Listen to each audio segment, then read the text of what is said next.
हम एक इंसान को मानसिक बीमारी हम तभी बोलेंगे जब उसके सोच में गड़बड़ी होगा, उसके इमोशंस, उसके भावनाओं को असर करेगा, उसको सिम्टम जैसे उसका मन अच्छा नहीं लगेगा,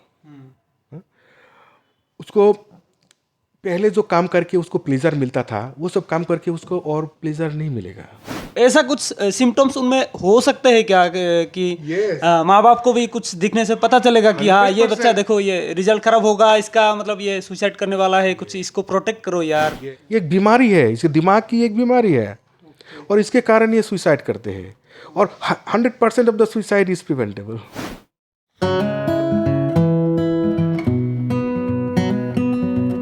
दोस्तों मेरे साथ एक बहुत जाने माने साइकियाट्रिस्ट है, मेंटल हेल्थ के साथ जुड़े सुसाइड रिलेटेड इश्यूज़ को डिस्कस करेंगे।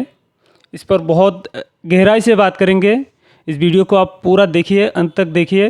तो sir doctor Rezaul Hamid, he is very popular psychiatrist, so will be discussing about mental health and suicide related issues.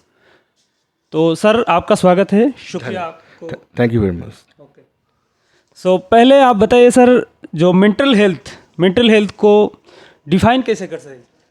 देखिए, तो पहले हम समझते हैं कि मेंटली हेल्दी हम किसको बोलते हैं। तो सबसे इम्पॉर्टेंट बात यह है कि ये जो मानसिक बीमारी है, ये मानसिक बीमारी है इंसान की सोच, इसकी भावनाएं और इसके बिहेवियर, मतलब इसके बर्ताव। तो हम एक इंसान को मानसिक बीमारी हम तभी बोलेंगे जब उसके सोच में गड़बड़ी होगा, उसके इमोशंस, उसके भावनाओं को असर करेगा और इसके कारण में उसके जो बिहेवियर होगा, व्यवहार जो होगा तो उसमें बदलाव होगा। तो बदलाव होके वो person socially and occupationally dysfunction हो जाएगा।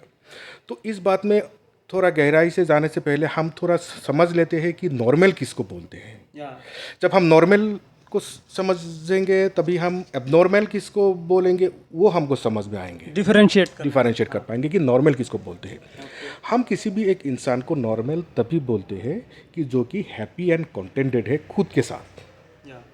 उसके बाद वो अपने सराउंडिंग के साथ, जैसे कि उसको फैमिली के साथ, उसके घर वालों के साथ, उसके रिश्तेदारों के साथ, उसके आस पड़ोस के साथ अच्छा माहौल में एक शांतिपूर्वक सुकून के साथ जब वो जीता है और वो सोशियली एंड ऑक्यूपेशनली डिसफंक्शनल नहीं है, वो फंक्शनल है, वो बंदा वो इनकम कर सकता है, वो अपने परिवार को चला सकते हैं और उसके ज़िंदगी में अगर कोई स्ट्रेसेस हो, अगर कुछ ख़राब कोई सिचुएशंस अगर आ जाए तो उसके साथ वो लड़ना जानता हो, मतलब उसको टैकल करना जानते हो। तो ये सब जब क्वालिटी एक इंसान में जब होता है तो हम उसको मेंटली हेल्दी बोलते हैं।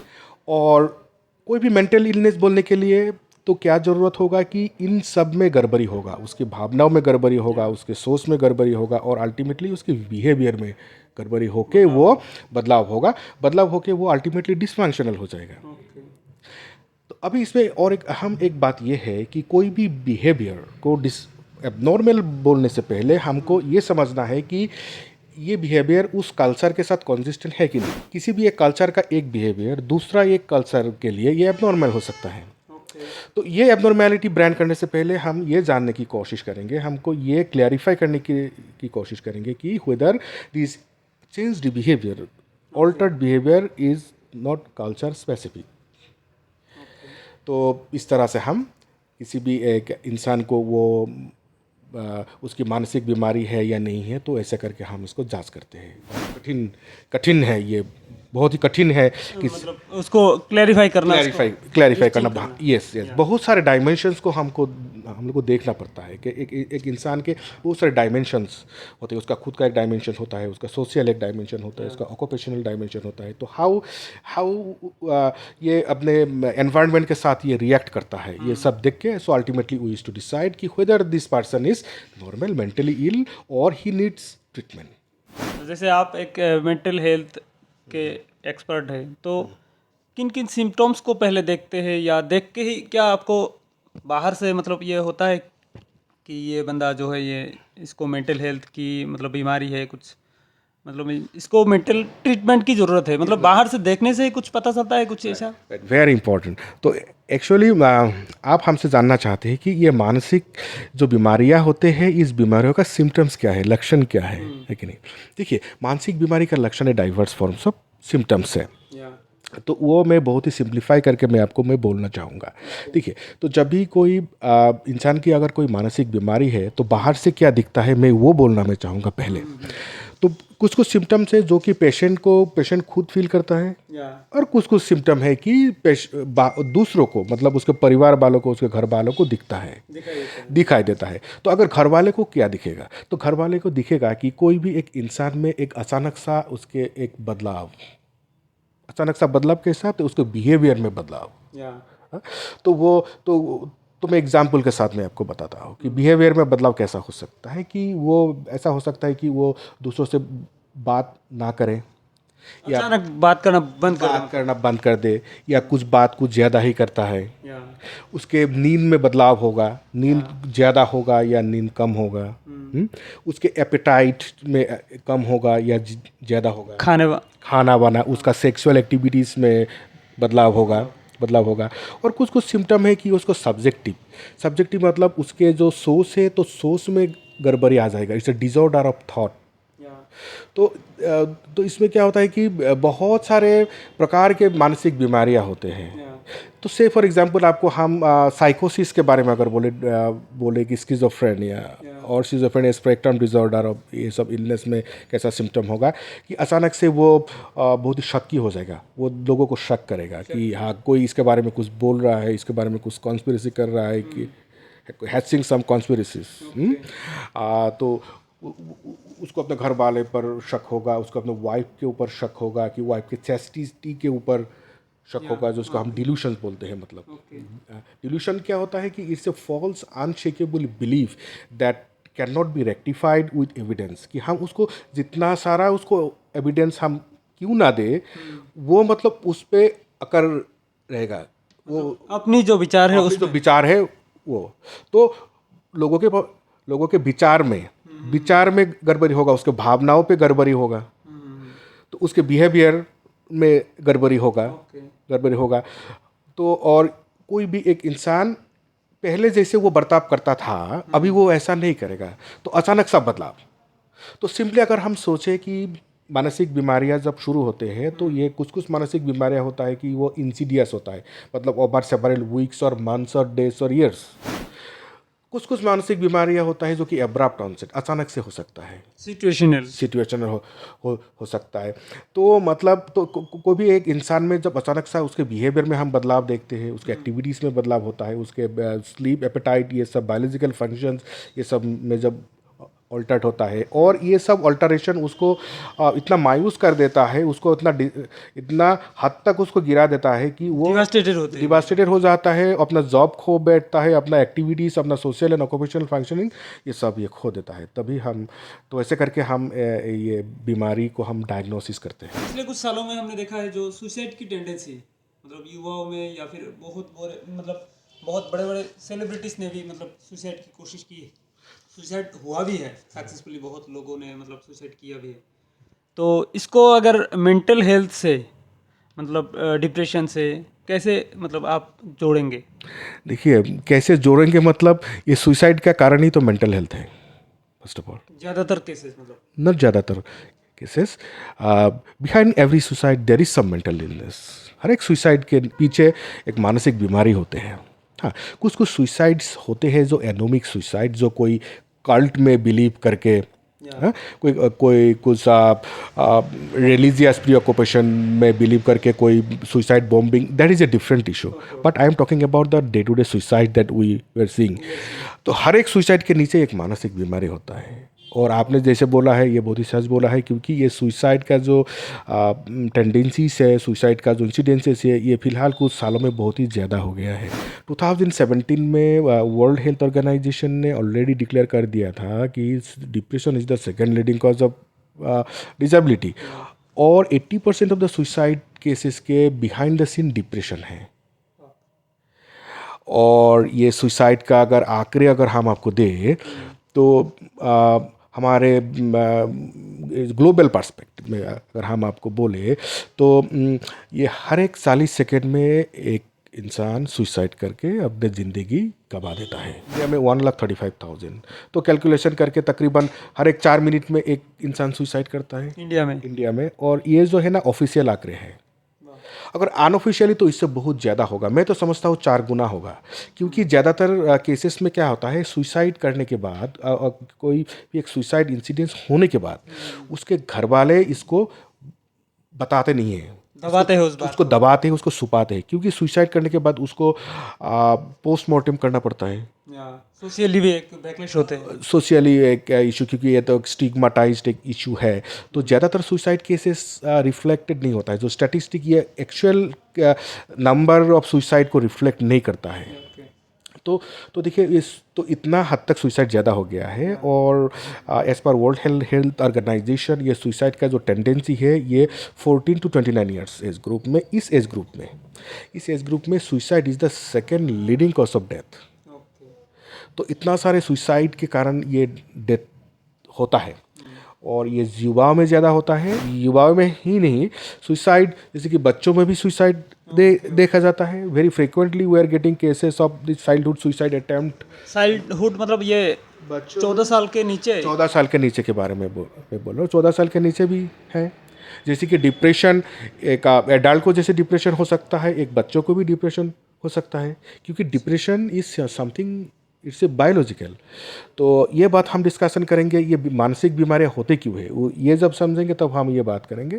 तो पहले हम आपको सुसाइड के और कुछ पहलुओं को हम उजागर करते हैं। देखिए ये जो सुसाइड जो है ये ग्रेजुअली बहुत ही इंक्रीजिंग हो रहा है, और हम चर्चा करेंगे कि ये इंक्रीजिंग हो क्यों रहा है। मतलब तो देखिए ये सुसाइड जो है कि युवाओं में ज़्यादा हो। सबसे इम्पॉर्टेंट मैसेज जो मैं देना चाहता हूँ कि आपके द्वारा मैं सोसाइटी को जो देना मैं चाहता हूँ कि हर एक सुसाइड प्रिवेंट किया जा सकता है, और अगर टाइमली ये कर सकते हैं मतलब।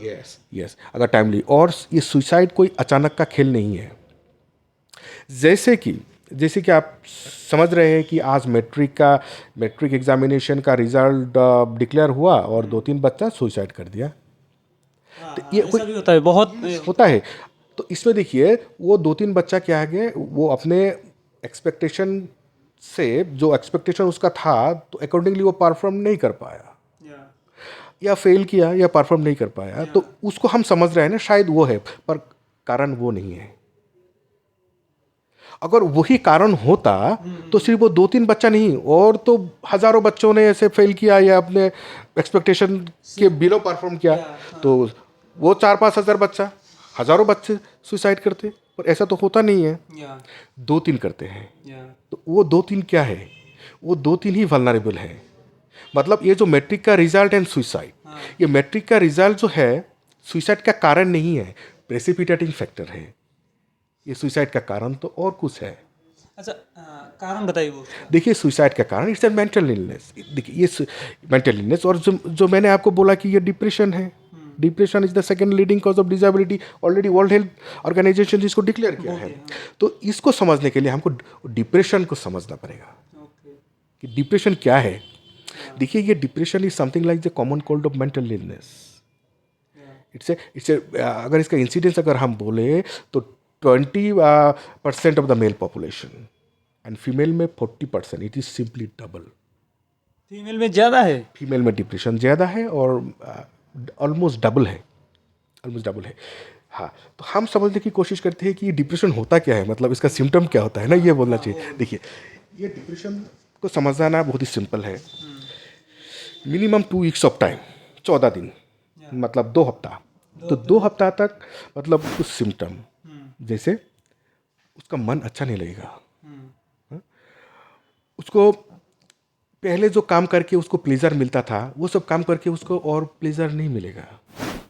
जो पहले प्लेजरेबल एक्टिविटीज़ था, उसका स्लीप, एपेटाइट, ये सब चेंजेस होगा, जैसे कि मैंने पहले आपको जिक्र किया। और इसको सोच में गड़बड़ी होगा, सो उसमें क्या गड़बड़ी होगा, उसको ऐसा लगेगा, पहले तो डिप्रेस लगेगा, उसके बाद उसको हेल्पलेस लगेगा, उसको होपलेस लगेगा, उसके बाद उसको वर्थलेस लगेगा, उसके बाद उसको लगेगा कि जी के और कोई फ़ायदा नहीं है, कोई वैल्यू नहीं रहा। भले ना, उसके बाद उसको लगेगा चलो मर जाते हैं, उसके बाद उसको लगेगा मरेंगे तो कैसे मरे, प्लान ऑप्शंस मन में आएंगे, मतलब Plan. ऐसे ऐसे। प्लान एंड उसके बाद execution. So these are the stages. तो ये स्टेज वाइज एक इंसान की सोच जो है वो डिटोरेट करता है, डिग्रेड होता है, और वो स्टेज वाइज जाके वो अल्टीमेटली सुसाइड कर देता है। अच्छा, आपने जो पहले बताया कि वो जो मैट्रिक में फेल होने वाले होते हैं ना, अभी वो कैसा उसका मतलब कोई सिम्टोम्स कुछ दिखता है क्या, मतलब? यस यस, मैंने कई सारे सुसाइड कॉम्प्लिकेटेड केसेस को, एक्चुअली इसको हम साइकोलॉजिकल ऑटोप्सी बोलते हैं, मतलब कोई डेथ के बाद जब हम उसको छानबीन करते हैं साइकोलॉजिकल ऑटोप्सी करके, और ये एक साइंस है, ये वेल एस्टेब्लिश्ड फैक्ट है, ये सुसाइड अचानक का काम नहीं है, मतलब। तो वो सुसाइड जो किया, मतलब वो जो मैट्रिक के रिजल्ट देने के बाद 3 बच्चा सुसाइड किया, इसको हम एक एग्जाम्पल के तौर पे लेते हैं और इस पे हम एनालिसिस करते हैं कि ये क्यों होता है। देखिए, वो 3 बच्चा जो है ना, वल्नरेबल था। वल्नरेबल क्यों वल्नरेबल था? He was already been suffering from suicide, suicidal tendency, वो डिप्रेशन में सफ़र कर रहा था। तो ये आप कन्फर्म कर पाएंगे। आप रैंडमली किसी भी एक केस लीजिए सुसाइड करने वाला, आप जाइए उसके घर वालों से आप छानबीन करिए, पूछताछ करिए, तो आपको क्या क्या सुनाई देगा कि कुछ दिनों से वो बात नहीं करता है, वो अकेला अकेला रहता है, वो गुमसुम रहता है, वो रोता रहता है, उसका नींद ठीक नहीं है, उसका खाना ठीक नहीं है। आपने बताया जो सुसाइड ऑलरेडी किया है, डेड बॉडी उसको ऑटोप्सी करके, मेरा सवाल psychological autopsy, not the dead body autopsy, we call it the psychological autopsy. Psychological autopsy and the real autopsy is different. Okay, Real autopsy is the forensic autopsy.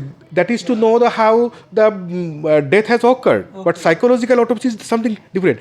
How that is that we take the history from the near and dear ones. कैसे मतलब date तक आ पहुंचे ये बंदा? हाँ, कैसे वो आप हो सकता? That we call the psychological autopsy.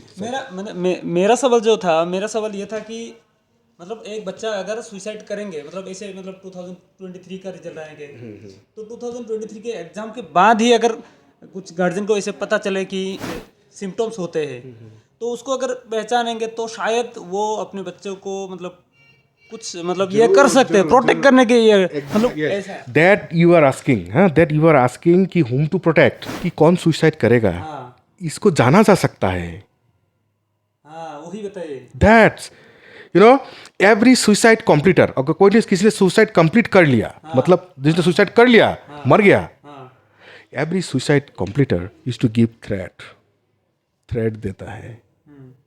ठीक है, मतलब जब उसकी जो सोच है, जो मैंने बोला ना आपको, deterioration, hopeless, helpless, worthless, life to be worthless, let's die, then plan, then execution, ये जो स्टेजेस में जो डिटेरिएट होता है ना, तो ये स्टेजेस में यूजुअली वर्थलेस जब ये फील करता है, उसी मोमेंट, उसी स्टेज में तो बोलता है, मतलब उसके घर वालों को बोलता है, उसके नियर वन, उसके डियर वन को बोलता है कि मुझे जीना नहीं है, मुझे मर जाने का मन है, मैं कैसे मरूँ। मतलब एक्सप्रेस करते हैं किसी वजह से, मतलब 100% of the suicide completers give threat. जैसे कि सूरज पूरब में उगता है, क्या कितना सच है, ये तो 100%। वैसा ही एक इज एन यूनिवर्सल ट्रूथ। तो मतलब उन बातों को हल्के से लेते हैं बहुत सारे पेरेंट्स। ज़्यादातर पेरेंट्स क्या करते हैं, इन बातों को हल्के से लेते हैं और सोचते नहीं ये कैसा सुसाइड कर सकता है, ये इतना हताश है, डिप्रेशन है, ये थोड़ी करेगा, मतलब इसको जानता नहीं है। So my message to the society is that every suicide is preventable. Every 100% of the suicide, 100% of the suicide is preventable. सिर्फ समाज में हमको ये बात को पहुंचाना है कि ये सुसाइड करने वाले थ्रेट देते हैं, और उस टाइम में उसको प्रोफेशनल के पास लेके जाए, किसी साइकियाट्रिस्ट के पास लेके जाए और उसको फर्स्ट एड दे, फर्स्ट एड। और ये बहुत ही अमेजिंग है, आप जब सुनेंगे कि ये फर्स्ट एड होता क्या है। जैसे कि पकड़िए कि कोई भी इंजरी हो तो उसको फर्स्ट एड दिया जाता है, तो मेंटल इलनेस पे फर्स्ट एड क्या है, मतलब कोई सुसाइड के कगार में है, कोई सुसाइड करने वाले हैं, तो उसको हम फर्स्ट एड क्या देंगे, मतलब ये बहुत इंपॉर्टेंट चीज़ हुआ ना। तो आप के द्वारा हम दर्शकों को बोलते हैं कि ये फर्स्ट एड क्या है, और ये इतना सिंपल है कि कोई भी दे सकता है। वो बताइए। देखिए, ये फर्स्ट एड ऑफ सुसाइड और first aid of depression is let's talk, बात करिए उनसे। देखिए, बात करना मतलब ये इज एन एक्टिव प्रोसेस। सुनिए उसको, उसके मन में जो टर्मोइल्स है उसको उजागर करने दीजिए, उसको बोलने दीजिए। और देखिए, सुनना भी एक एक्टिव प्रोसेस है। सुनना मतलब मैं बोलता रहा आप सुनते रहे, ऐसा नहीं है। मतलब it's an active process. You get engage into conversation. आप देखिए उसका 20% सिम्टम्स उसको रिलीफ हो जाएगा कुछ हद तक। कुछ हद तक उसके साथ अच्छी तरह से पेश आइए, उसके भावनाओं को समझने की कोशिश करिए। ये रिकग्नाइज करिए कि ये जो होपलेस, हेल्पलेस, वर्थलेस सोच जो उसके दिमाग में आ रहा है, ये केमिकल लोचा के कारण, ड्यू टू केमिकल इम्बैलेंस। और ये होता क्या है, अभी हम नेक्स्ट पार्ट में हम डिस्कशन करेंगे ये मेंटल इलनेस होता क्या है और क्यों होता है। जब उसके इटियोलॉजीज जब हम डिस्कशन करेंगे तब हम ये समझने की कोशिश करेंगे इसके कारण क्या है। तो यहाँ तक बात यह है कि हर एक सुसाइड इज़ प्रिवेंटेबल। हर एक सुसाइड को प्रिवेंट किया जा सकता है और हर एक सुसाइड थ्रेट को हम बहुत ही सावधानी से लेना चाहिए, सीरियसली लेना चाहिए। हाँ, तो देखिए जैसे कि आपने बोला कि मैट्रिक का एग्ज़ाम दिया, रिजल्ट ख़राब हो गया और इतना सारा लोग सुसाइड किया। परसों का पेपर में आया था, आसाम में 15,000 लोग ईयरली सुसाइड करते हैं। तो उस पेपर में बोल रहा है कि कोई love related issue, finance related issue वगैरह वगैरह इसके कारण सुसाइड, लोग हताश होकर सुसाइड कर रहा है। पर ये गलत है। सीधा मतलब ऐसा बोलना mental illness, suicide is a mental illness. Suicide is a mental illness. A mental health professional like any other psychiatrist can address that. और ये समाज में एक गलत मैसेज दिया जा रहा है, और कैसे गलत मैसेज दिया जा रहा है और ये है क्या, तो ये हम जानने के लिए कोशिश करेंगे। हम आपको एक एग्जांपल देंगे। आप शायद कैफ़े कॉफ़ी डे में कॉफ़ी पिए होंगे शायद। ये बहुत ही ख़ास ब्रांड है, पैन इंडिया में बहुत ही कम समय में इसको एस्टैब्लिश किया गया था। और इसका जो सीईओ था, इन्होंने सुसाइड करके अपनी ज़िंदगी को ख़त्म किया लास्ट ईयर। कुछ ही दिन पहले रेडिशन ब्लो दिल्ली के हाँ, मालिक ने, उसने भी मालिक है। तो ये रेडिसन ब्लू के मालिक के साथ अगर हम देखें तो उनका कुछ फाइनेंशियल इश्यूज था। पर ये कैफ़े कॉफ़ी डे के मालिक के साथ जो हुआ है उनका कोई भी इश्यूज नहीं था। बिकॉज वो ये केस हमने बहुत ही डीपली हमने स्टडी किया। उसके पूरा जितना सारा छपा था, उसके बारे में जितना सारा छपा था, मैंने छानबीन करके देखा कि ना ही उसका कोई फाइनेंशियल लायबिलिटीज है, ना ही उसका कुछ फैमिली प्रॉब्लम है, पर ये सुसाइड किया। Because in suicide is an illness. You see, it has been the result of imbalanced chemicals inside the brain. Imbalanced chemicals.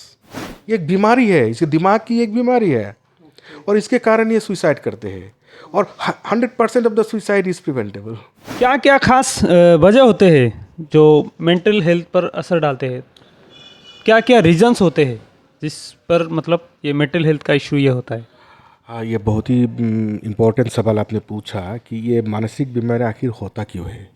तो अभी हमने देखा कि ये मानसिक बीमारी क्या है, और इसमें से हम डिप्रेशन के बारे में कुछ सुना, और हमने ये भी डिस्कशन किया कि सुसाइड क्यों होता है, सिम्टम्स, और हम स्किज़ोफ्रेनिया के बारे में भी थोड़ा सा बोला कि जो उन्माद जो होता है वो कैसा होता है। तो अभी हम सोचेंगे कि मानसिक बीमारी होता क्या है। जैसे कि मलेरिया। कोई भी इंसान को अगर कोई भी एक पर्टिकुलर मॉस्किटो उसको बाइट करके अगर कोई स्पेसिफिक पैरासाइट उसके बॉडी में डाल दिया हो तो उसका मलेरिया होता है। जैसे कि टाइफाइड होता है। तो इन सब हर एक बीमारी का एक सिंगल कॉज तक पहुंचा जा सकता है। पर हमारे और भी शारीरिक बीमारियां हैं, जैसे पकड़ लीजिए कि डायबिटीज़, कोई कैंसर, ऐसे कुछ बीमारियां हैं कि जिसका कोई स्पेसिफिक कारण मिला नहीं है। हमारी ये मानसिक बीमारी भी कुछ इस तरह का ही है। मतलब इसका कोई डेफिनेटिव कॉज पता नहीं चला है, पर्टिकुलर एक कॉज पता नहीं चला है। तो मानसिक बीमारी का भी कोई भी एक पर्टिकुलर एक कॉजेस नहीं मिलता है। तो ये कुछ फैक्टर्स खोजा गया है, जो फैक्टर्स की स्टैटिस्टिकली बहुत ही सिग्निफिकेंट है। तो इसको हम 3 फैक्टर्स इसमें इंटरैक्ट करते हैं। That is the biological factor, psychological factor और सोशल फैक्टर। तो बायोलॉजिकल फैक्टर, अगर बायोलॉजिकल फैक्टर क्या है, तो बायोलॉजिकल फैक्टर ये है कि देखा जाता है कि ज़्यादातर मानसिक बीमारियाँ कुछ फैमिलीज़ में चलते हैं। ये पूरा हीमोफीलिया बीमारी की तरह मेंडेलियन रूल ये फॉलो नहीं करता है, पर देखा जाता है कि ज़्यादातर मानसिक बीमारियाँ जैसे कि डिप्रेशन हो, स्किज़ोफ्रेनिया हो, अल्कोहलिज्म हो, ये फैमिली में चलता है. मतलब ये genetic it runs in family, genetic, that is the genetic. और ये जेनेटिक म्यूटेशंस वगैरह ये एक इम्पॉर्टेंट एक इशूज़ है. बायोलॉजिकल फैक्टर को और हम देखें तो कुछ कुछ मानसिक बीमारियाँ जैसे कि ड्यूरिंग बर्थ ट्रामा, उसका उसका जब डिलीवरी होता है, जन्म जब होता है तो उसमें अगर उसका एस्फिक्सिया हो या जन्म के साथ उसका ट्रामा हो या उसके जन्म के बाद का भी अगर कुछ इंसिडेंसेस जैसे कि नियोनेटल जॉन्डिस हो या उसका कुछ मेनिंजाइटिस या ऐसा कुछ इन्फेक्शस बीमारी भी हो, ये सब सिचुएशंस भी मतलब इसके साथ जुड़ा हुआ है. तो ये बायोलॉजिकल कॉजेस हो रहा है. तो बायोलॉजिकल कॉजेस में और है कि ये जो केमिकल इम्बैलेंस जैसे कि mostly the dopamine, serotonin, norepinephrine, ये सब कुछ न्यूरोट्रांसमीटर्स हैं. सो ये न्यूरोट्रांसमीटर का गड़बड़ी भी मतलब ये मानसिक बीमारियों के साथ जुड़ा हुआ है कि कॉज. हाँ, स्ट्रॉन्ग एविडेंस मिला है. तो बायोलॉजिकल फैक्टर में अगर हम बोले तो ये जो genetic factor, that the neurochemicals, birth trauma, ये इंपॉर्टेंट हो गया. ये हो गया biological factors. Now I am going to talk about the psychological factor. Psychological factor बहुत ही अहम है. तो साइकोलॉजिकल जैसे कि एक इंसान का जैसे कि एक बॉडी का जो ग्रोथ होता है, शारीरिक एक ग्रोथ होता है, तो उसका एक मानसिक एक फुल ह्यूमन बनना भी एक वेरियस डेवलपमेंटल प्रोसेसेस है. तो इसमें जो साइकोलॉजिकल डेवलपमेंट में अगर उसका गड़बड़ी अगर हो, मतलब देखिए क्या क्या फैक्टर्स अभी साइकोलॉजिकल में आएगा, हम उसको बता देंगे. उसका अपने पेरेंट्स के साथ रिलेशन कैसा था, क्या उसका पेरेंट्स हमेशा झगड़ा करता था, क्या उसके पेरेंट्स जब वो बड़ा होता रहा तब तो उसको समझता था, उसका नीड को फुलफिल करता था, क्या उसके पेरेंट्स उसको जो लाइफ स्किल्स, कोपिंग स्ट्रेटजीज ठीक तरह से सिखा पाया था. तो ये सब फैक्टर्स भी उतना ही अहम है एक हेल्दी ह्यूमन बनने के लिए. ये सब बातों को ज़्यादातर लोग मतलब गहराई से नहीं देखते हैं. मैंने बहुत देखा है कि जैसे आपने बताया कि पेरेंट्स की रिस्पॉन्सिबिलिटीज़, ये भी एक बहुत बड़ा मुद्दा है जिसको मतलब सोसाइटी तो मानते ही नहीं होते. राइट. सोसाइटी में इसके इस डायमेंशन में सोसाइटी में उतना अवेयरनेस नहीं है और ये होना बहुत ही ज़रूरी है. क्योंकि देखिए तो जॉन बॉल्बी नाम का हमारे एक साइंटिस्ट थे, पर्टिकुलर इस सब्जेक्ट के ऊपर उन्होंने रिसर्च किया था. तो उन्होंने रिसर्च करके ये देखा था ये जो अटैचमेंट कि एक बच्चा का अटैचमेंट अपने पेरेंट के साथ, तो इस थ्योरी को अटैचमेंट थ्योरी बोलते हैं. तो उन्होंने कुछ बच्चों में स्टडी किया था जैसे कि वो बच्चे अपने पेरेंट्स के बीमारी के कारण या बच्चों का बीमारी के कारण मतलब पेरेंट्स से दूर थे और नॉर्मल कंट्रोल बच्चा जो कि अपने पेरेंट्स के साथ हंसी खुशी रह रहा है.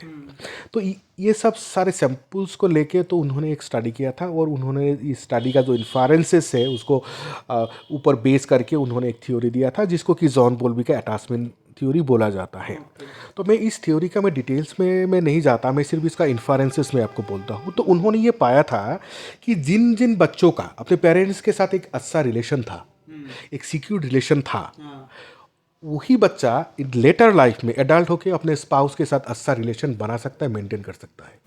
अगर माँ बाप के साथ अगर किसी का अच्छा रिलेशन नहीं था तो वो अपने बीबी के साथ, अपने हस्बैंड के साथ ये अच्छा रिलेशन नहीं बना पाएगा. माँ बाप के साथ अगर उसने अगर लाइफ का कोपिंग स्ट्रेटजीज अगर नहीं सीखा हो तो वो ज़िंदगी में जब उसके सामने कोई स्ट्रेसफुल एक सिचुएशन आएगा, ज़िंदगी में कोई प्रॉब्लम्स आएगा तो उस प्रॉब्लम को वो फेस नहीं कर पाएगा अगर उसने अपने माँ बाप का जो एक्सपोजर माँ बाप के साथ उसने बड़ा नहीं हुआ हो. तो ये ऐसा चैलेंजेस फेस नहीं किया पहले क्या हो, मतलब माँ बाप से नहीं सीखा हो. तो ये सब फैक्टर्स ही बहुत इंपॉर्टेंट हैं. तो ये साइकोलॉजिकल फैक्टर्स जो है, तो ये साइकोलॉजिकल फैक्टर ये एक पॉजिटिव फैक्टर्स है. उसके बाद उसके माँ बाप के साथ वेरियस साइकोलॉजिकल डेवलपमेंटल प्रोसेस में जैसे कि हमारे थे डॉक्टर सिगमंड फ्रॉइड. तो उन्होंने जो फ्रॉइडियन साइकोसेक्सुअल डेवलपमेंटल का कुछ स्टेजेस दिया है जो कि आजकल में थोड़ा ऑब्सोलीट हो गया है पर वो आज भी उतना ही अहम है. इसी थ्योरीज ने हमको ये समझना आसान कर देता है कि एक एक मेल कैसा होता है, एक फीमेल कैसा होता है। तो एक बच्चा से, एक इन्फेंट से, एक शिशु से एक फुली एक ह्यूमन, एक मेल बनना, एक फीमेल बनना, मतलब ये जो प्रोसेस है, ये प्रोसेस के लिए पेरेंट्स का योगदान और पेरेंट्स के साथ एक नॉर्मल, एक शांतिपूर्ण एक सिचुएशन में बड़ा होना, ये बहुत ही ज़रूरी है। ये हो गया साइकोलॉजिकल फैक्टर। उसके बाद आता है सोशल फैक्टर। सोशल फैक्टर क्या होता है? देखिए, सोशल फैक्टर में बहुत सारी चीज़ें आते हैं। जैसे कि सबसे इम्पॉर्टेंट है कि सोशल स्ट्रेसेस, जैसे कि पॉवर्टी, कोई सोशल इशू, सोशल आइसोलेशन, या से फॉर एग्जांपल सम स्ट्रेसेस जैसे कि लीगल प्रॉब्लम, बैंक्रप्सी, नो, तो ये सब क्या होता है ना, ये सब एक सोशल फैक्टर है। जैसे कि आप बोल रहे थे कि मैट्रिक एग्जामिनेशन का रिजल्ट देने के बाद बहुत सारे बच्चे सुसाइड करते हैं, so that is the social cause of suicide. Social cause भी उतना ही अहम है, क्योंकि देखिए हर एक इंसान के ज़िंदगी में कुछ ना कुछ ऐसा सिचुएशन आता है कि जिसमें वो लड़खड़ा जाते हैं, मतलब बौखला जाते हैं, लड़खड़ा जाते हैं। ये तो वाज़ेह है। पर ये देखा जाता है कि वो जितना सारे लोगों को स्ट्रेस आता है, वो 100% ऑफ द लोग सुसाइड नहीं करता है।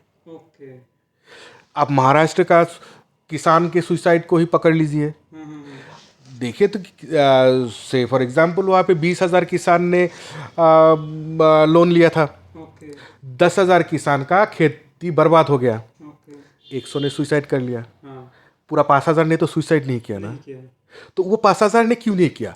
अगर non repayment of the loan और उसका अनाज खराब होना ही सुसाइड का कारण होता, तो 100% ऑफ द सफरर्स सुसाइड कर देता, पर 100% ने तो नहीं किया ना। मतलब वो एक वजह नहीं है, और भी बहुत सारे बायोलॉजिकल 3 ही फैक्टर है, बायोलॉजिकल, साइकोलॉजिकल एंड सोशल। तो वो ही किसान जो पहले से ही बायोलॉजिकली वल्नरेबल था, वो बायोलॉजिकली डिप्रेस है, आइदर सुसाइड और डिप्रेशन उसके जीन में है, उसके फैमिली में है, वो ऑलरेडी डिप्रेशन में है, उसका चाइल्डहुड बहुत ही ख़राब गुजरा होगा, उसके psychological coping strategies, healthy coping mechanism बहुत ही कम ज़रूर होगा, तभी उसने इस लोन रिपेमेंट और अनाज खराब होने का जो स्ट्रेस है उसको सहन ना कर पाके सुसाइड कर दिया। ये तो सो सिंपल। क्या मेंटल हेल्थ पर जितना सीरियसली बात होने की ज़रूरत होते हैं, मतलब सीरियसली लेना चाहिए सोसाइटी को, या फिर मतलब बहुत सारे इंस्टीट्यूशन को आगे आना चाहिए इस पर, लेकिन उस पर ज़्यादा बात नहीं होती? आपको लगता है कि इसमें बहुत सारी इंस्टीट्यूशन, सोसाइटीज़, NGOs को आगे आना चाहिए, इस पर बात होने की बहुत ज़रूरत है? आपको क्या लगता है? आप बिल्कुल सच बोल रहे हैं। मतलब मेंटल हेल्थ में जितना बात होना चाहिए, हाँ, तो तो इतना सारा एक सीरियस इशू जो मैंने आपको बोला, आप देखिए, आप कंपेयर करके देखिए, जब हम लोग का ये पेंडेमिक गया तो कितना सारे लोग कोविड में, पेंडेमिक में डेथ हुआ, और आप छानबीन करके देखिए कि सुसाइड में कितना लोग मरा। तो इस सुसाइड का जो आंकड़ा है ये छुपाया जाता है, बेसिकली छुपाया जाता है, और इसके ऊपर डिस्कशन नहीं होता। और डिस्कशन नहीं होने का कारण, पहले तो डिस्कशन होता नहीं है, क्योंकि आपको टीवी में या कहीं में आपको बहस मिलेगा नहीं है, मतलब हाँ, कि इतना सारे लोग सुसाइड कर रहे हैं, इतना सारे किसान मर रहे हैं, बहस होता है। मैं ये नहीं बोलूँगा कि बहस नहीं होता है, टीवी में बहस होता है, पर पॉलिटिकल, तो सुसाइड को पॉलिटिसाइज करता है, पर बेसिकली इट्स एन इलनेस। इसकी ट्रीटमेंट की ज़रूरत है, सोसाइटी में काम करना ज़रूरत है, अवेयरनेस ज़रूरत है, वहाँ पे साइकियाट्रिस्ट को डिप्यूट करना ज़रूरत है। पर हम लोग टीवी में देखते क्या है, एक पॉलिटिकल पार्टी दूसरे पॉलिटिकल पार्टी को ब्लेम कर रहा है, एक दूसरे के ऊपर कीचड़ फेंक रहा है कि तुम लोन देते हो, तुम लोन उसको वेविंग नहीं करते हो, पर बेसिकली बात वो नहीं है। तो इसका वजह ये है कि हमारे सोसाइटी में फर्स्ट ऑफ ऑल अवेयरनेस नहीं है, और stigma, mental illness is full of stigma. तो जैसे कि आपका कोई पेट दर्द हो गया, आपका कोई सर दर्द हो गया, आप जाके अपने फ्रेंड को बोलेंगे, दूसरे को बोलेंगे, या डॉक्टर के पास जाएंगे। पर आपका अगर डिप्रेशन हो गया तो आप दूसरे को नहीं बोलेंगे, क्योंकि ये स्टिग्मा है ना, तो लोग सोचेंगे आप क्रेजी हो गया, आप पगला गए हो, मतलब तो ये है ना। तो डिप्रेशन के बारे में एक कोई भी पेशेंट दूसरे के साथ मतलब ये बात नहीं करता है, एक्सप्रेस नहीं करता है, बहुत गलतफहमी होता है, गलतफहमी है उसके। गलतफहमी है उसके, तो वो और ये गलतफहमी का कारण ये है जो मेंटल इलनेस जो स्टिग्मा है, पर बात ये है कि this is so normal, this mental illness are so democratic. हाँ, जैसे कि थोड़ी देर पहले जो आप बोल रहे थे कि सेलिब्रिटीज़ के बारे में बोल रहे हैं, को बिजनेस टाइकून्स के बारे में बोल रहे हैं ना, you see, so anyone is vulnerable, no one is immune. हाँ, कोई एडुकेशन किसी को इम्यून नहीं बनाता, फाइनेंस किसी को इम्यून नहीं बनाता, सोशल स्टेटस किसी को इम्यून नहीं बनाता। सो किसी को भी डिप्रेशन हो सकता है और वो सुसाइड कर सकता है, साइकोसिस हो सकता है, सिजोफ्रेनिया हो सकता है, ओसीडी हो सकता है, because this is the human brain, this is simply human brain, and this human brain operates basically on the level of the neuro transmitters. जो 3 न्यूरो ट्रांसमीटर्स नाम मैंने आपको बोला था, dopamine, serotonin, dopamine and norepinephrine, और इसके सारे glutamate और बहुत सारे न्यूरोट्रांसमीटर्स है। मतलब तो बेसिकली हमारा दिमाग जो है ये एक केमिकल सूप है, और ये केमिकल सूप ही डिटरमाइन करता है कि हम कैसे सोचेंगे, हमारा सोच कैसा होगा, हमारा बिहेवियर कैसा होगा, हमारा परसेप्शन क्या होगा, कौन से हालात में हम कैसे बर्ताव करेंगे, वो डिपेंड करेगा कि हमारे दिमाग का केमिकल कैसा है। इसको मैं और एक अच्छी एग्जाम्पल से मैं आपको समझाता हूँ। से फॉर एग्जाम्पल, आपको जुकाम हुआ है, तो जुकाम होने के बाद आप कैसे हो जाते हो, चिड़चिड़ा हो जाते हो, मतलब इरिटेबल हो जाते हो। कोई अच्छा बात भी बोलता है तो आपको चिड़चिड़ाहट होता है, आप उसके साथ बुरा बर्ताव कर देते हो। उस टाइम में एक्चुअली आपका सेरोटोनिन कम होता है, आपके शरीर में इन्फ्लेमेशन होता रहता है। मतलब तो inflammatory chemical mediators of inflammation आपके शरीर में ज़्यादा होता है, आपके ब्रेन डिप्ट होता है वो केमिकल मीडिएटर्स से, और वो सब जाके सेरोटोनिन को लो कर देता है, तो इसलिए आप वैसे करते हो। जब आपको अच्छा लगता हो, मतलब एक अच्छा सिचुएशन में खुशी जब होता है, मतलब कि आपकी ज़िंदगी में कुछ अच्छा हुआ हो, आपको कुछ एक अच्छा खुशखबरी आया हो, तो आपका मन कैसा लगता है, अच्छा लगता है। तब अगर आपके साथ कोई बुरा बर्ताव भी करे तो आप उसको कुछ बोलते नहीं हो, आप उसको सहन करके जाते हो कि नहीं।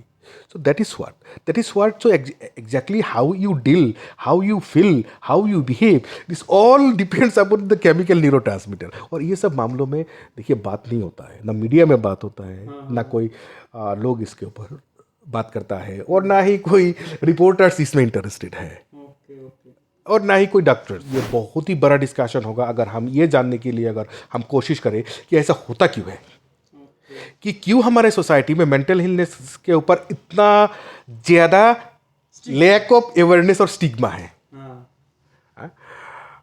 तो 1-2 कारण बताइए तो आपकी नज़र में कौन से कारण हैं? देखिए, स्टिग्मा का तो कारण है लैक ऑफ अवेयरनेस, और मेंटल इलनेस एक ऐसा एक एलियन सब्जेक्ट है, एक इतना आइसोलेटेड है कि only education does not guarantee that he will be having the knowledge of the mental illness. आप मुझे पूछ रहे थे ना, आप मुझे एक सवाल में पूछ रहे थे कि मेरा जो ज़िंदगी का सबसे बेहतरीन जो एक्सपीरियंस था, तो ये था कि मैंने आपको जो एक केस हिस्ट्री में दिखाया कि आयरलैंड में काम करने वाला एक इंजीनियर, वो कैनाबिस वो कैनाबिस पी रहा था, और वो एडिक्टेड था, और एक सिजोफ्रेनिया पेशेंट था।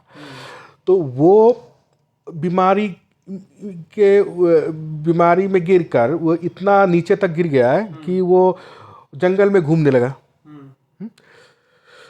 और उसका जो फैमिली बैकग्राउंड अगर हम बोले, तो उसका जो फैमिली इतना बड़ा था कि उसके कोई उसका और 2 भाई बहुत ही इंटरनेशनली प्लेस्ड सिचुएशन में है।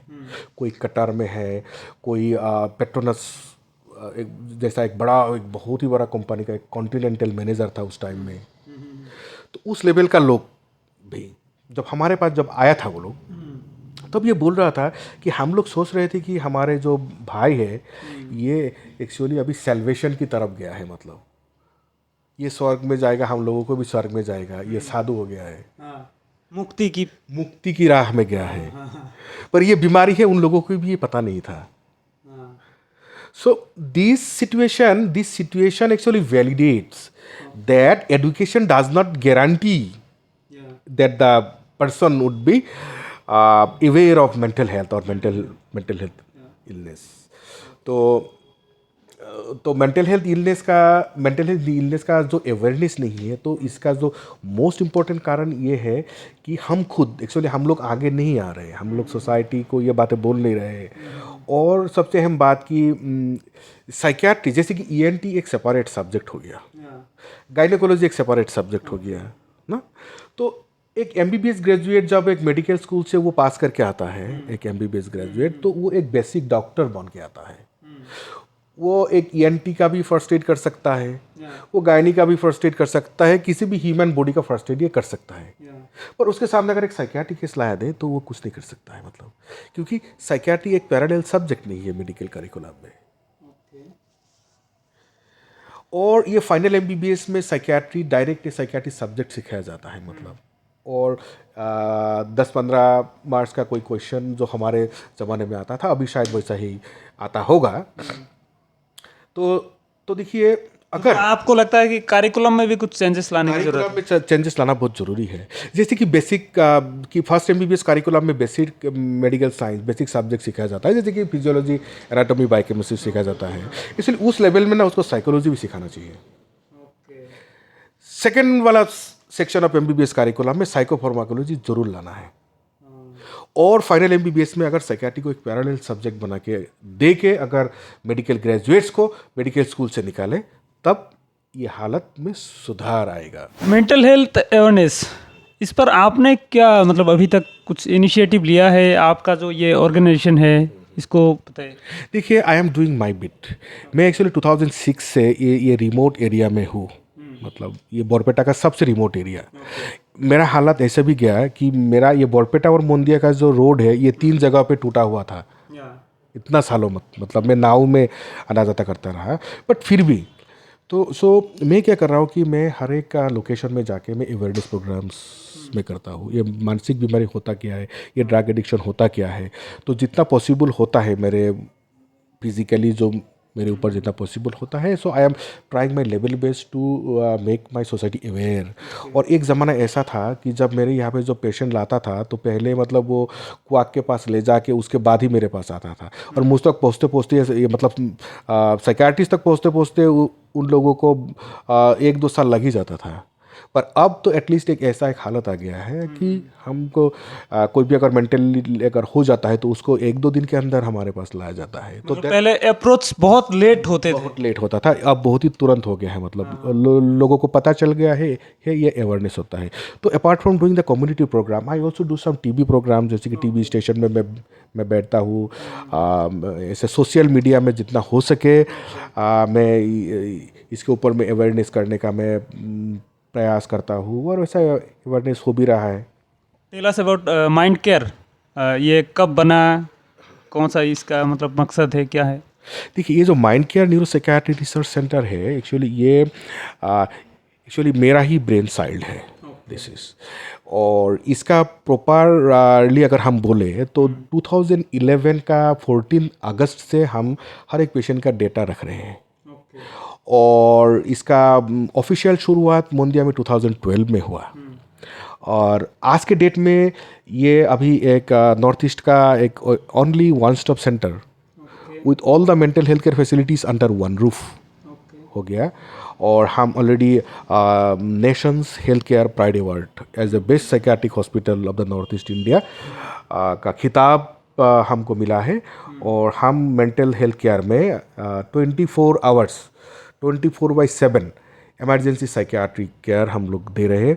हमारे यहाँ ओपीडी है, हमारे यहाँ पे 10 बेडेड इंडोर है, और इंडोर जनरल बेड से शुरू करके सेमी केबिन या लग्जरी डिलक्स केबिन भी है।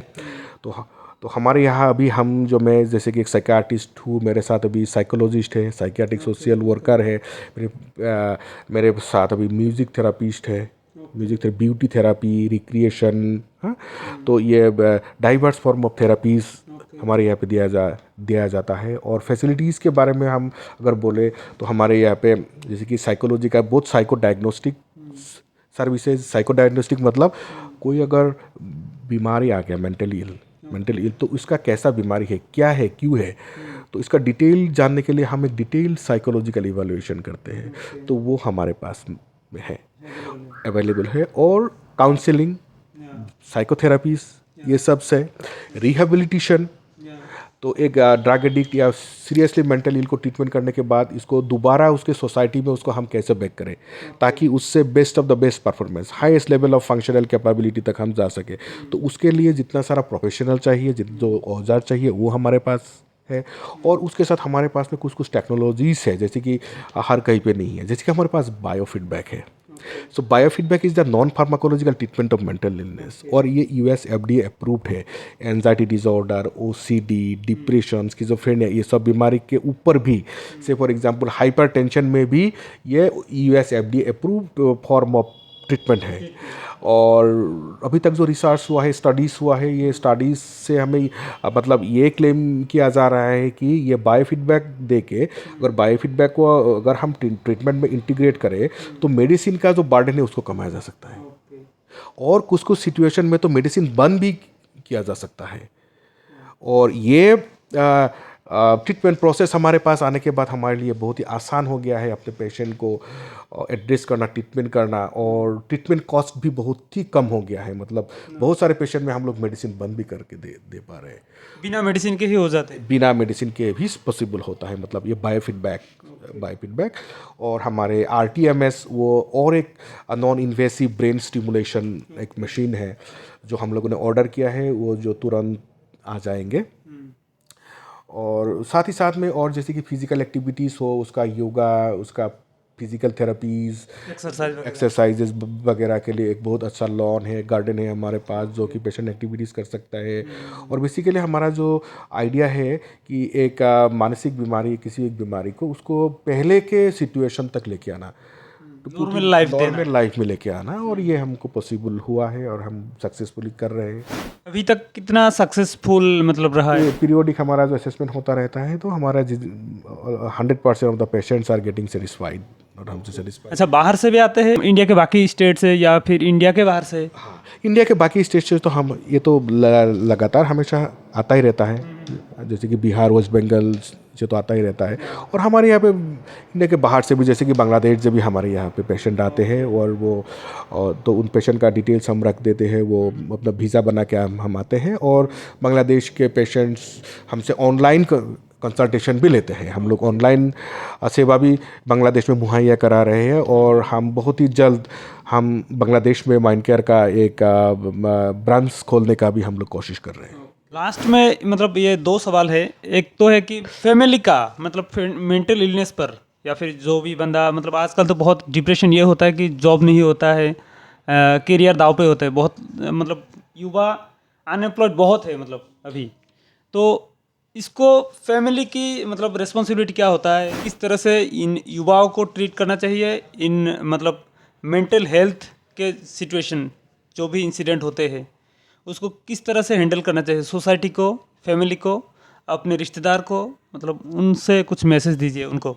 आपने बहुत ही इम्पोर्टेंट मुद्दा आपने मुझे पूछा है। देखिए, ये मेंटल इलनेस जो है, मानसिक बीमारी जो है, अगर फैमिली मेम्बर्स का अगर इन्वॉल्वमेंट ना हो तो इसके ऊपर जीतना पॉसिबल नहीं है, इसको काबू करना पॉसिबल नहीं है।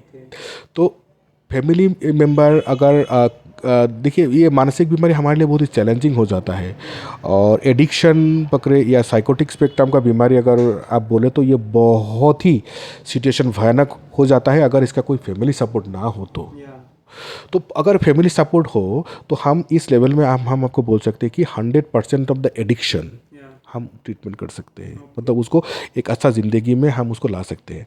तो किसी भी मानसिक बीमारी को एक पहले प्रीवियस लेवल ऑफ फंक्शनिंग तक लाने के लिए फैमिली मेम्बर्स का इन्वॉल्वमेंट और सोसाइटी का इन्वॉल्वमेंट, उसके रिश्तेदार का, इवन इसको सोसाइटी का जो भूमिका है वो बहुत ही अहम है। कोऑपरेशन को अगर सोसाइटी, उसके रिश्तेदार, उसके फैमिली मेम्बर्स अगर कोऑपरेट करें तो किसी भी मेंटल इलनेस के साथ फाइट किया जा सकता है।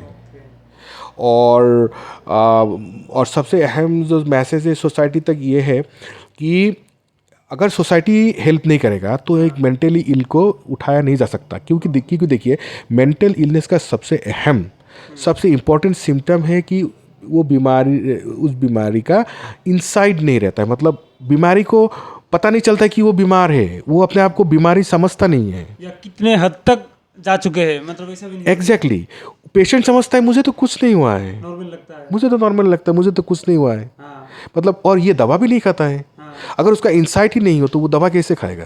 अगर उसको वो दवा नहीं खाएगा तो वो ठीक कैसे होगा? तो उसको दवा कौन खिलाएगा? टाइमली उसको दवा कौन खिलाएगा? टाइमली उसको उसको उसके साथ लविंग केयरिंग एटीट्यूड के साथ उसको उसके साथ बर्ताव में आना है। आज के दिन का एक केस हिस्ट्री मैं आपको बोलता हूँ, मतलब ये बहुत ही दुखद है। दुखद है मतलब 22 साल का एक एल्कोहलिक को उसके माँ ने लाया मेरे से, तो हमारा डिस्कशन हो गया। उसकी माँ मतलब रोने लगी, मतलब क्या बोल के रोने लगी कि मतलब वो उसकी माँ को मतलब मारते हैं, मतलब उस माँ के चेस्ट में लात मार चुके हैं, मतलब 2-3 लात मार चुके हैं उसने फिजिकली असॉल्ट किया है। असल। तो माँ ये फुट के तो मेरे साथ अकेले में रो रही थी कि वो बोल रही थी कि अगर और कोई होता तो इस बच्चे को तो छोड़ ही देता, पर मैंने उसको लेके आया। हाँ? तो देखिए, और वो लेडी ना एक टीचर थी, और ये केस आपको मैं इसलिए मैंने बोला क्योंकि मैं और एक बहुत ही इम्पोर्टेंट मुद्दा आपको मैं बोलना चाहता हूँ, और वो मुद्दा है कोडिपेंडेंस मतलब क्या होता है कि this is the unwillingness of the family members to accept the alcohol taking behaviour as an illness. मतलब फैमिली मेंबर ये मानना नहीं चाहते कि ये जिस तरह से ये ड्रग्स लेता है, जिस हद से ये दारू पीता है, ये बीमारी के कारण है। बीमारी के कारण मानते नहीं है। उल्टा मतलब इसको कोसते हैं कि इसको इतना समझाया, इसकी इतना तौबा करे, ये फिर भी पीता है। हाँ, तो आज से वो मेरा भाई नहीं है, आज से ये मेरा बेटा नहीं है। तो सोसाइटी का ये वाला रवैया है। तो पहले इस रवैया को चेंज करना पड़ेगा, चेंज करके सोसाइटी को मानना पड़ेगा। अगर सोसाइटी, अगर घर वाले अगर ये ना माने कि ये जो रोज दारू पी के हल्ला करता है ये इसका बीमारी है, इसको डॉक्टर के पास ले जाना, साइकियाट्रिस्ट के पास ले जाना पड़ेगा, रिहैब सेंटर में उसको रखना पड़ेगा। रिहैब सेंटर बोलने से पहले मैं एक डिस्क्लेमर देना चाहता हूँ। Rehab centre means any rehabilitation centre that is not run by a psychiatrist is not a rehab center. That is exploitation. मतलब you come to medical colleges, you come to medical colleges, you come to Tezpur, or you can, if you are economically you are viable, you come to the mind care. पर डरने की जरूरत नहीं है। हम mind care में we have lots of scopes for the poor people. You come to psychiatrist first of all. Don't go to rehab center first. ऐसे बहुत दोस्त होते हैं, आपस में दारू पीते हैं, लेकिन एक नहीं पीते, बाकी 2 पीते हैं, या 2 नहीं पीते, 1 पीते हैं।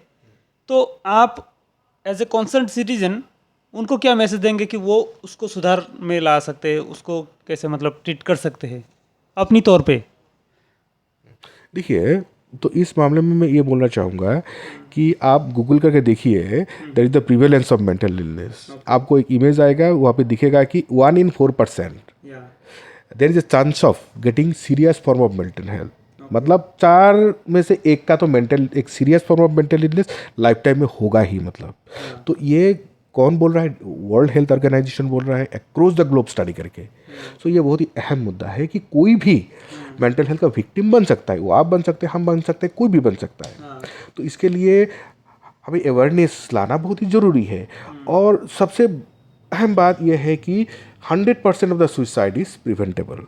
कि कोई भी सुसाइड करने का बंदा ये थ्रेट देता है, और हमको देखना है कि ये जो आपने जो बोला है कि दारू पी रहा है, कोई दारू नहीं पी रहा है। देखिए, इसमें अगर बोले तो मतलब दोस्त कैसे बचा सकता है, मतलब अपने दोस्त को? हाँ, देखिए, अगर आप में से कोई दोस्त या कोई रिश्तेदार अगर वो एडिक्शन का क्राइटेरिया फुलफिल कर रहा है, मतलब वो अल्कोहल कल्चरली डिसअप्रूव्ड मैनर में ले रहा है, ओवरवेलमिंगली ले रहा है, रिपीटेडली ले रहा है, और ये सप्लाई को इंश्योर कर रहा है। मतलब से फॉर एग्जांपल कल ड्राई डे है, परसों क्या खाएगा ये आज ही खरीद लिया, कल क्या खाएगा वो आज ही खरीद लिया।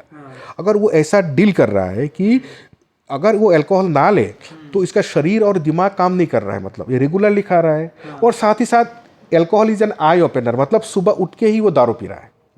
अगर ऐसा अगर कोई आपको देखे तो आपको समझ में आना चाहिए कि उसका एक बीमारी हुआ है और जो कि अल्कोहल एडिक्शन हुआ है, और ये अल्कोहल एडिक्शन ट्रीटमेंट है। आप नियरेस्ट साइकियाट्रिस्ट के पास जाइए या हमारे mind Care neuro psychiatry research centre में आइए, और हम आपको 1 से 2 हफ्ते के अंदर इसका जो अल्कोहल पीने का जो बिहेवियर है इसको हम सुधार के इसको एक अच्छी ज़िंदगी हम उसको दे सकते हैं। तो हॉस्टल में होते हैं ना, हॉस्टल में भी सुसाइड होता है, तो हॉस्टल में कुछ एडिक्शन होता है, लव अफेयर्स का होता है, मतलब डिप्रेशन रिलेटेड इश्यूज स्टूडेंट में भी होते हैं। तो as a friend circle, as a friend, वो कैसे मतलब अपने सीनियर को, अपने जूनियर को इन चक्करों से बचा सकता है, इन चक्करों से मतलब निकाल सकते हैं? कुछ स्टेप्स है कुछ ऐसा? ये बहुत इंपॉर्टेंट सवाल बोला। तो देखा जा सकता है कि एजुकेशनल इंस्टीट्यूट में सुसाइड बहुत ही ज़्यादा हो गया है। हमारे गुवाहाटी के आईआईटी में ये 2-3 सुसाइड का इंसिडेंसेस हो ही गया है। तो इसको हम कैसे प्रिवेंट करें? तो देखो, इसको प्रिवेंट करने के लिए हमें क्या करना है कि हमारे टीचर्स और जो कॉलेज के जो स्टाफ्स एंड टीचर्स को ये मेंटल हेल्थ अवेयरनेस बहुत ही ज़रूरी है। उन लोगों को अपने इनमेट्स पर, अपने स्टूडेंट्स पर जो कि रह रहा है हॉस्टल में, जो रह रहा है, उनके ऊपर एक कड़ी नज़र रखना बहुत ही ज़रूरी है, क्योंकि कोई भी इसका विक्टिम बन सकता है। और जैसे हमारे सोसाइटी रिपीटेडली बोल रहे हैं, आप भी बोल रहे हैं कि love affair, loss of examination वगैरह वगैरह, ये बेसिकली कॉजेस नहीं है। These are the social factors that had precipitated the suicide. Depression was prevailing. Depression was prevailing, and unluckily the stress fallen on a person who is already been in major depressive disorder or depressive disorder. Okay. And suicide is executed. The final step? Final step has executed. So ये final stage तक आने में और execution होने तक मतलब कुछ change behaviour हमारे हॉस्टल के स्टूडेंट्स में दिखेगा। क्या दिखेगा कि वो ज़्यादा सोएगा, उसका जो बायोलॉजिकल रिदम पूरा ऑल्टर्ड होगा, दिन में सोता रहेगा, रात को पढ़ाई करता रहेगा, पूरा ऑल्टर्ड इसका बिहेवियर होगा, खोया रहेगा, बात नहीं करेगा, और even he will be expressing the ideas of suicide. तो देखिए, ये जो कॉलेज यानी स्कूल मेंटल हेल्थ बहुत ही ज़रूरी है, और इस मामले में सरकार को बहुत ही जल्द सीरियस स्टेप्स लेना है। मतलब कि एजुकेशनल इंस्टीट्यूट्स में कैसे हम इस सुसाइड को प्रिवेंट कर सके, और ये ओनली पॉसिबल है with mass awareness in the society. शुक्रिया सर का, बहुत वक्त ले लिया मैंने, तो फिर मिलेंगे। और इस वीडियो को आप देखिए, दोस्तों के साथ शेयर करिए, और इससे आपको शायद कुछ सीख मिले है तो आप प्लीज़ वीडियो को लाइक करिए, कमेंट करिए। और सर का जो इंस्टीट्यूशन है, सर का जो एक Mind Care neuro psychiatry organization research centre है, यहाँ ये मंडिया में है। तो आप अगर परपेटा डिस्ट्रिक्ट के किसी भी कोने में है या फिर आसाम में है तो आप इजीली आ सकते हैं। कम्युनिकेशन ठीक है, रास्ता वगैरह ठीक है, तो आप आइए, सर से बात करिए। कुछ सुसाइडल थॉट्स अगर है तो आप बात करिए, अपने दोस्त से बात करिए, रिश्तेदार से बात करिए, माँ बाप से बात करिए। और अगर आप पेरेंट्स ये वीडियो देख रहे हैं तो आपसे ये बात मैं अपनी ये से बोलूँगा कि आप प्लीज़ अपने बेटे की, अपनी बेटी की बात पहले सुनिए। क्या बोलना चाहते हैं, क्या उनके मन में है, क्या विचार, क्या ख्याल आ रहे हो उनके मन में, तो आप पहले वो सुनिए।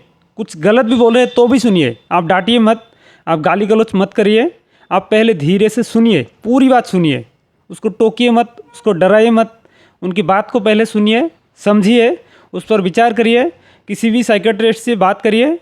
और साइकेट्रिस्ट और साइकोलॉजिस्ट जो भी इन फील्ड में है, उनसे बात करने के बाद आपको कुछ मशवरा देंगे, तो आप इससे बच पाएंगे। इस वीडियो को लाइक करिए, शेयर करिए। मिलते हैं अगली वीडियो में। शुक्रिया।